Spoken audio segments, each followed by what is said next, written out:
আপনারা নিশ্চয়ই শুনেছেন তারাপীঠের বিদেশিনী হোটেলের অগ্নিদগ্ধের ঘটনা।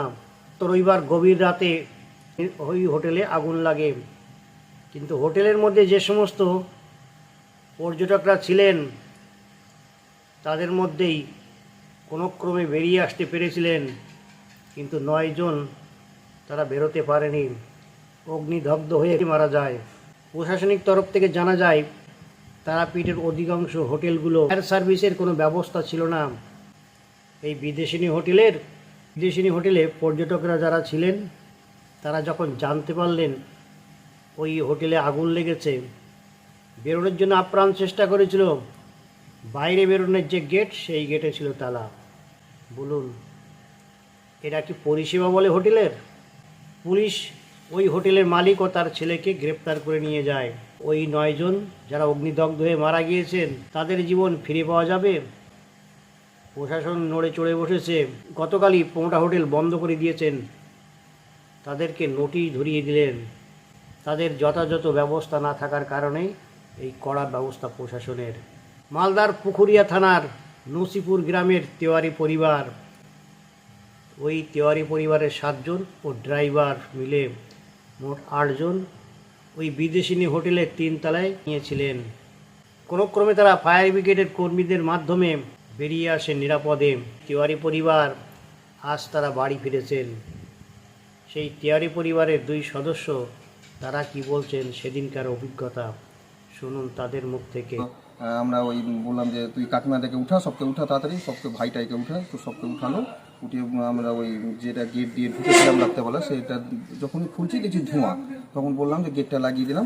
এমন তাহলে সকলে আমরা ওই পাশে একটা গেট ছিল, ওই ব্যালকনি ছিল, সবাই ওখানে দাঁড়ালাম যে ওখানে কম সময় নিঃশ্বাসটা পাওয়া যেতে পারে। আচ্ছা আচ্ছা, মানে অক্সিজেনটা যে পাবো না, তো আপনার ধোঁয়াতেই তো পুরো আমরা হয়ে যাবো। আচ্ছা, অস্বস্তি বোধ লাগছিল। ছেলেপেলেরা তো মানে চাইতো ঝাঁপ দিয়ে দিবে, এরকম ব্যাপার। আমি বললাম যে থামো থামো। আমি তারপর ওই ফায়ার ব্রিগেড তো আমাদেরকে বুঝতে পারছি না, তারপর নিচে দেখি ফায়ার ব্রিগেড অলরেডি আগুন নিভাতে চলেই এসছে। নিচে জল টল ধোঁয়া, আর আমাদের ওদিক থেকে ধোঁয়া উঠছে, নিচের দিয়ে সব ওরা পাইপ দিয়ে জল টলই করছে। তারপরে একটা বোর্ড ছিল, আমরা বোর্ডটা ফেলে দিয়ে বললো, মানে আমি তখন দেখতে পেলো, আমরা বললো আমাদেরকে বাঁচান, আমাদের অন্তত সিঁড়িটা দেন।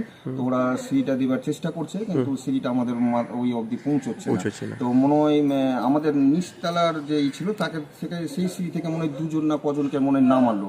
তারপরে আমাদেরকে হাত দেখাচ্ছে। তো বললো যে দেখলাম যে মানে ফায়ার ব্রিগেডের কর্মী ছিল, যাও তো মাথায় টুপি পড়েছিল, এই টুপিগুলো, ফোর্সের টুপিগুলো। তো ওরা হাত দেখাচ্ছে।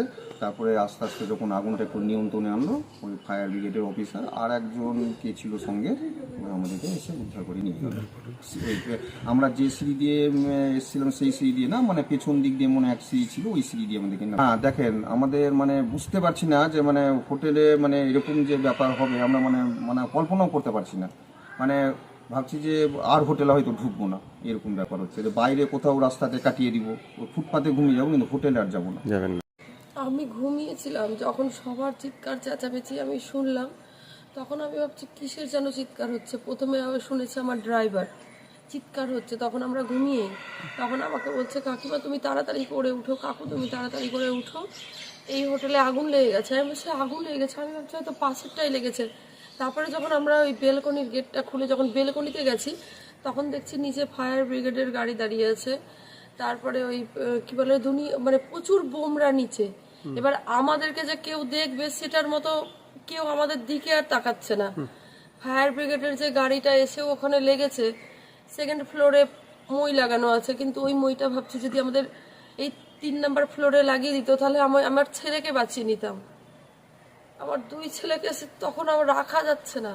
আচ্ছা, তারপরে কোনো রকমে ভগবানের মিরাক্কেল ছাড়া কিছুই বলবো না, আমরা যে বেঁচেছি। যেতে গেলেও আমি আর হোটেলে থাকবো না। হোটেলে থাকবেন না? না, আমি কোনোদিন কোনো হোটেলে থাকবো না।